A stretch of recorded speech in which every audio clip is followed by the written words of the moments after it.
Yeah, how you had mentioned like you thought you were in love, but really was infatuation. I've been in recent episodes that I've been recording, I've been really warning people about that from the angle of like polyamory, because Okay. sometimes, and your book is not really about polyamory, but since it's coming up, I feel like I just want to talk about it for a second.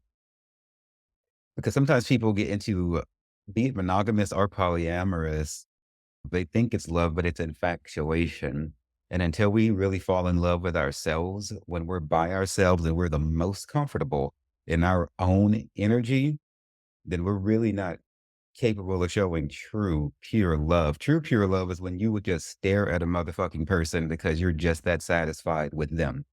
You don't their presence is your present. You don't have to have an experience with him. You don't have to do anything with them. You don't have to have sex with them. You can literally just stare at them and just be in their energy. The end. That is Right. true motherfucking love. But what I have seen is that people get like hurt in monogamous situations, then they go run to poly situations, and then they have like an anger against the concept of monogamy. And we must not do this. Now, if monogamy just ain't your thing, then it ain't your thing. And if polyamory just ain't your thing, it ain't your thing. We shouldn't hate either one of them because they're both valid before God.